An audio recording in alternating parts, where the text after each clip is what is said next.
Hey everyone! Welcome to Movie Marathon's HQ, where we do movie marathons connected to new releases and where we enjoy and review some of our favorite movies. This video is part of the Avengers Doomsday Movie Marathon, where we are watching one movie every week as we prepare for the release of Avengers Doomsday in December 2026. Today we are discussing Captain Marvel, released in 2019 and directed by Anna Boden and Ryan Fleck.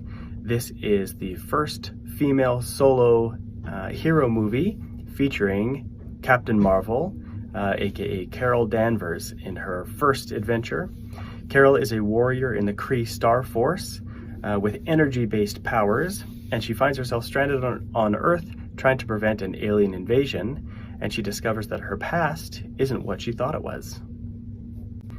Overall, I like this movie quite a bit. I think it's really fun, and it was released right in between Avengers Infinity War and Avengers Endgame, so it was a very exciting time to be seeing a new hero emerge. I think it introduces some interesting new features to the universe, especially the intergalactic side of things, and I think it's a well-told story. For positives, I have the supporting characters, the setting, the makeup and design, story.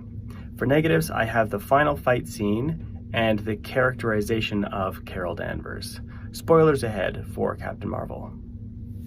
For the first positive, I have the supporting characters. So the main focus of this movie is on Captain Marvel, played by Brie Larson, but there's some supporting characters that join her along the way. We have Nick Fury, played by Samuel L. Jackson, and we have Phil Coulson, played by Clark Gregg. They're both really fun in their CGI de-aged looks, but they're younger S.H.I.E.L.D. agents kind of just getting introduced to this world of aliens and all this stuff, and they're a lot of fun. It's kind of a buddy cop type dynamic with them.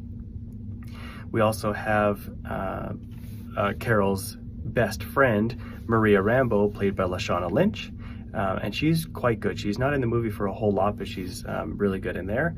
And then we also have Ben Mendelsohn as a Skrull warrior leader named Talos. He's a lot of fun. He's not my favorite villain in the MCU, but it's really cool what they do with him. So it's a pretty strong supporting lineup. We also have Jude Law as a Kree warrior named Yon-Rogg, and he's got some interesting things to do there too. So it's a really great cast of supporting characters around Carol, so that's a positive for me.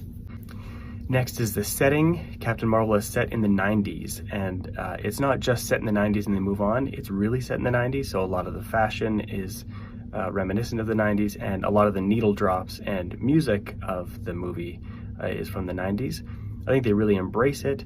It's really fun that she crashes into a blockbuster video, and it's just kind of fun nostalgia. Does it really matter or add to the story? Not really. It's kind of just a fun element to make the movie stand out, but I still do like the setting to be in the 90s.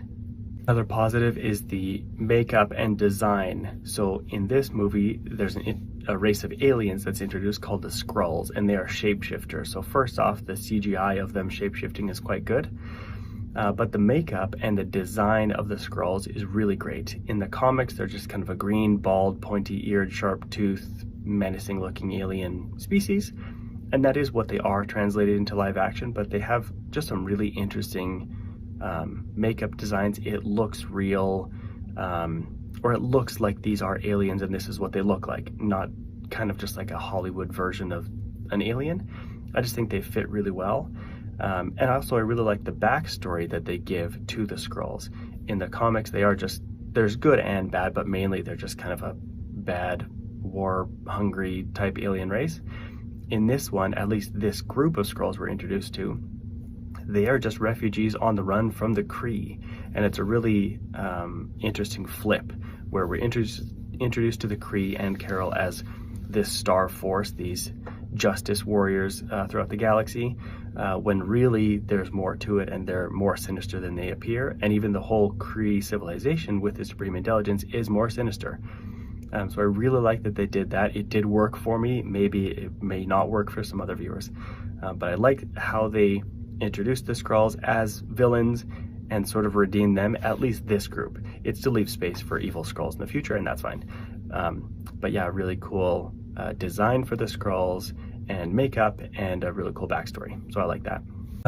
Now for negatives, I have the final fight scene.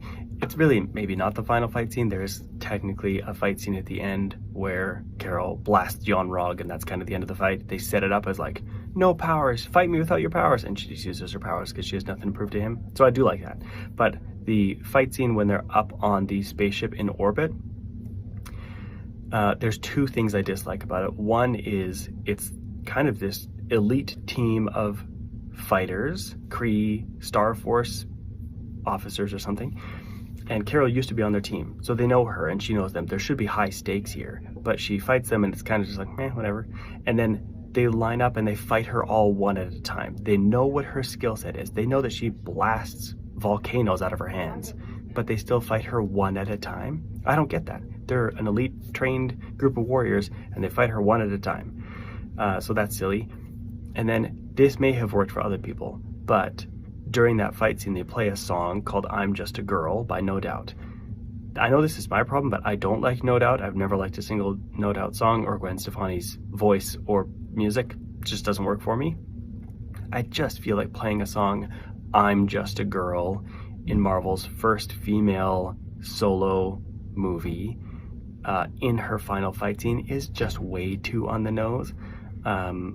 When I saw it in theaters and when I watched it again for this marathon, I just groaned. I don't have a better song to play there though. So caveat there, I don't know what they should play instead, but that song just doesn't work for me in that moment. So that's a negative.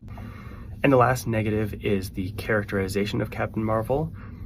Brie Larson is a very talented actress and she does a very good job in this movie. But the way they characterize her is that she's all emotional, and Yon-Rogg tells her throughout the movie, you need to control your emotions. Your emotions get the best of you. But Brie Larson plays it pretty flat. Not entirely emotionless or wooden, but she's pretty flat the way that she plays the character. So we are being told, control your emotions, you're too emotional, but then we're not seeing it. She doesn't have outbursts of emotion. At the end, she kind of owns it and she recognizes her emotions and her feelings are what make her human, not Kree, as she's been led to believe. So I like the idea of it, but the execution, which I don't think is necessarily Brie Larson's fault, but the execution doesn't work for me, so I would consider that a negative. Now, how might Captain Marvel connect to Avengers Doomsday? I don't know if there will be direct connections, but since the sequel to this movie, The Marvels, there are some connections there. So at the end of The Marvels, we see Monica Rambeau, now grown up. She gains some powers in the WandaVision Disney Plus show.